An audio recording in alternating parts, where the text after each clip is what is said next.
Property విషయంలో confusion గా ఉన్నారా? గేటెడ్ కమ్యూనిటీలో ఫ్లాట్ తీసుకోవాలా లేదా విల్లా తీసుకోవాలా?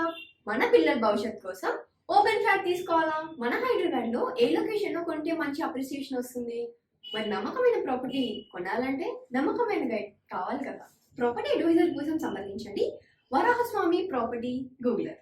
కాంటాక్ట్ 7207218485. శ్రీ మహాగణాధిపతయే నమః. ఐం మహాసరస్వత్యే నమః. శ్రీ లలితాంబికాదేవ్యే నమః.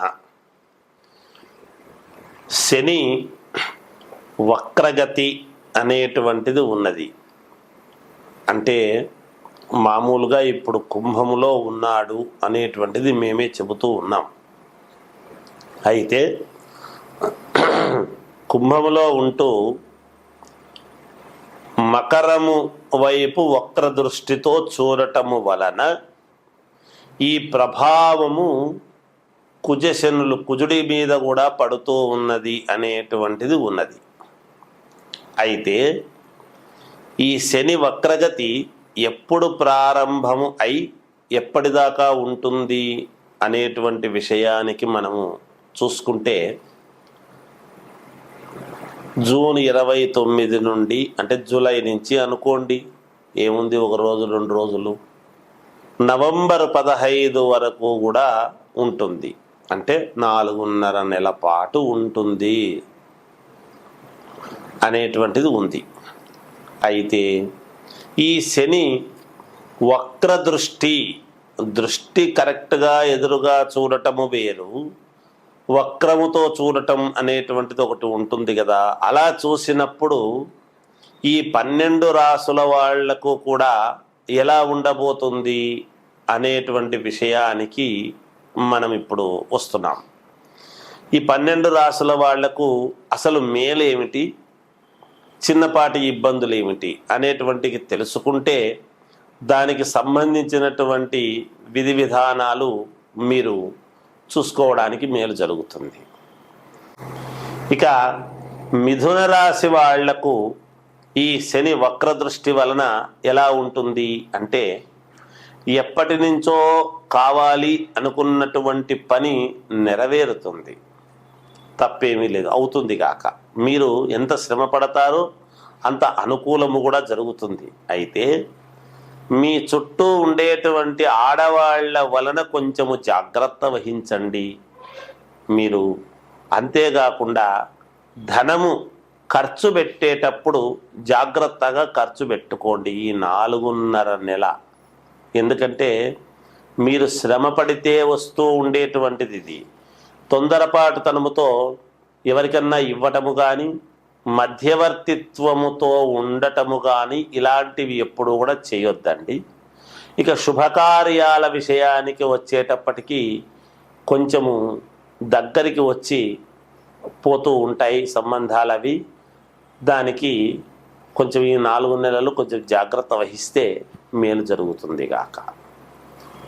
ఇక అన్ని రాసుల వాళ్ళు కూడా పరిహారము ఏమి చేసుకుంటే మంచిది శని వక్రదృష్టి వలన, అలాగే కుజుడి యొక్క ప్రభావం వలన అని గనక ఒక్కసారి మనము ఆలోచన చేసినట్టయితే మనము చేయాల్సింది ఏమిటి అంటే, షాపుల్లో నవధాన్యాలు దొరుకుతాయి.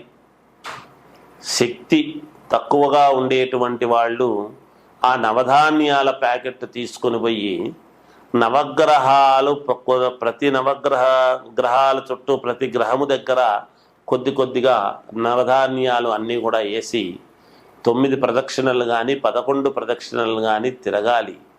మరి ఇది 4.5 నెల ఉంటుంది కాబట్టి ఈ 4.5 నెల పాటు ప్రతి శనివారము తిరిగితే మంచిదే, యోగమే. అయితే మాకు పర్వాలేదు అని అనుకునేటువంటి వాళ్ళు నవగ్రహ హోమము చేసుకుంటే పుణ్యప్రదం ఒకటి. అటు ఇటు కాకుండా మధ్య మార్గముగా ఉండేటువంటి వాళ్ళు కొంతమంది ఏమిటి అంటే, ప్రతి శనివారము కూడా కుజుడికి సంబంధించినటువంటి ధాన్యము కందిపప్పు, శనికి సంబంధించినటువంటి ధాన్యము నువ్వులు, ఇవి రెండూ తీసుకొని ఎవరికైనా అయ్యగారులకు వాళ్లకు దాన ధర్మాలు చేస్తూ ఉంటే కూడా మంచిదే, యోగమే. ఇక ఇంకా ఏమైనా ఉన్నాయా ఇవి చేసుకోవటానికి అని అనుకునేటువంటి వాళ్ళు ఈ రెండిటి యొక్క ప్రభావము పోవాలి అని గనక అనుకుంటే ఆంజనేయ స్వామిని ఎక్కువగా ఆరాధించండి, మేలు జరుగుతుంది. ఎంత ఎక్కువగా ఆంజనేయ స్వామిని ఆరాధిస్తే అంత మేలు జరిగే అవకాశం ఉంటుంది కాక.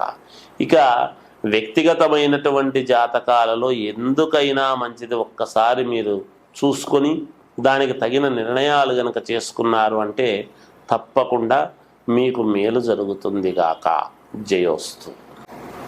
మామూలుగా మన జాతకములో గ్రహాలు అనేటువంటివి లగ్న కుండలిలో ఉంటాయి. ఈ శని వక్ర దృష్టి, శని ఎందుకు ఇబ్బంది పెడతాడు, ఏలినాటి శని అన్నా శని మహాదశ అన్నా ఇలాంటివి ఉన్నప్పుడు శనేశ్వరుడు ఎందుకు మనకి ఇబ్బంది పెట్టడం అంటే ఆయా స్థానాలను బట్టి ఇబ్బంది పెడతాం. శని దేహపీడాకారకుడు అనేటువంటిది మనం గమనించాలి, ఆరోగ్యకారకుడు ఎప్పుడూ కూడా. అయితే మనకు పరిపూర్ణమైనటువంటి ఆరోగ్యాన్ని ఇవ్వవలసినటువంటిది ఆరోగ్యం భాస్కరాది చేతని సూర్యభగవానుడు ఇవ్వాలి. ఆ సూర్యభగవానుడికి కుమారుడు అయినటువంటి శని ఈ శనేశ్వరుడు. ఈ శనేశ్వరుడు ఏమిటి అంటే విపరీతమైనటువంటి శారీరకమైన శ్రమను పెట్టడం, దేహానికి విపరీతమైన శ్రమ పెడతాడు. ఆ శ్రమ పెట్టేటువంటి దాని వలన మనం శ్రమ పడింది మరి కష్టే ఫలి అన్నారు కదా. ఒక రకంగా మనకు మంచి చేయడానికే చూస్తాడు శని, కానీ కష్టపడి మానసికంగా బాగా ఇబ్బంది పడి చంద్రుడి యొక్క ప్రభావము చేత మనస్సుతో బాధపడి ఈ అన్ని గ్రహాలు కలిస్తేనే ఎప్పుడూ కూడా మనిషికి ఒక ఉన్నతత్వం అనేటువంటిది వస్తుంది. అందుకే కదా నవగ్రహాలన్నీ ఒకే పాడమట్టములో ఎలా అయితే ఉంటాయో ప్రతి మానవుడి యొక్క దీంట్లో కూడా లగ్నకుండల్లో ఎక్కడెక్కడ ఏమున్నాయి అనేటువంటిది మనం చూసుకుంటాం. దాంట్లో భావచక్రం ఏమిటి, ఆరుడ ఏమిటి, నవాంశ ఏమిటి, ఇంకోటి అన్ని చాలా ఉన్నాయి, చూసుకుంటాం. ఏ దానికి అది ఏమిటి, ఏం సంగతి అనేటువంటివి ఉన్నాయి.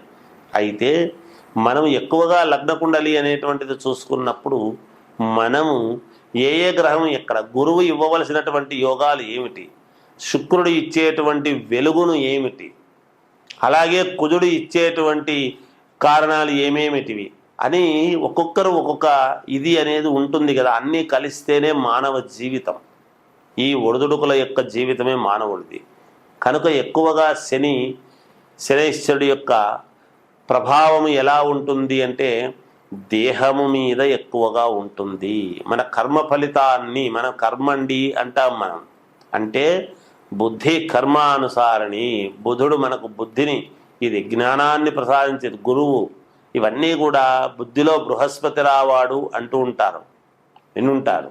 ఎందుకంటే పూర్తి జ్ఞాన సంపదను అనేటువంటి. అలాగే మోక్షము ఇంకొక రకమైనటువంటి ఇది ఇచ్చేటి కేతువు, రాహు కేతువులు ఇచ్చేటువంటివి.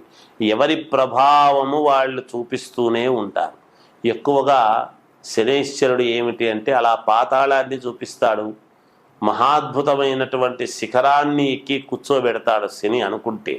అది శని భగవానుడి యొక్క ప్రతిభ ప్రతి వాళ్ళ జాతకములోను. అందుకనే శని వక్రగతి అనేటువంటిది వచ్చేటప్పటికీ రాసుల ప్రకారముగా మహాద్భుతముగా ఉండినా శని వక్ర దృష్టితో చూస్తున్నాడు ఓరకంట అనేటువంటిది ఎప్పుడైతే వస్తుందో కొన్ని ఇబ్బందులు అనేటువంటివి సహజం ప్రతి వాళ్లకు కూడా. అందుకే దానికి సంబంధించినటువంటివి ఎవరెవరు ఏ లగ్నంలో పుట్టారు వాళ్లకు ఆ శని ఎక్కడ ఉన్నాడు, అనుకూలమైన చోట ఉన్నాడా, ప్రతికూలమైన చోట ఉన్నాడా, గోచార రీత్యా ఇప్పుడు వక్ర దృష్టిలో ఉన్నాడు ఇప్పుడు శని. ఆ వక్ర దృష్టిలో ఉండేటువంటిది ఆయా లగ్న జాతకులకు ఎక్కడ ఉన్నాడో చూస్తే వీటిని ఒక్కసారి మనం సమన్వయం చేసుకుంటే కొంతమందికి కొన్ని ఇబ్బందులు తప్పవు, కొంతమందికి మంచి తప్పదు. మంచి జరిగేటువంటి వాళ్లకు మంచి, ఇబ్బందులు జరిగే వాళ్లకు కొన్ని ఇబ్బందులు ఉంటాయి. కాబట్టి ఆ ఇబ్బందులు పడకూడదు అనేటువంటి భావనతోనే ఈ శనేశ్వరుడికి సంబంధించినటువంటిది మిగతా గ్రహాలకు సంబంధించినటువంటి ఒక్కసారి మనము చూసుకుంటే మేలు జరుగుతుంది అనేటువంటి భావనతో తెలియజేయటమే ఈ ముఖ్య ఉద్దేశ్యం అని తెలియజేస్తూ జయోస్తు.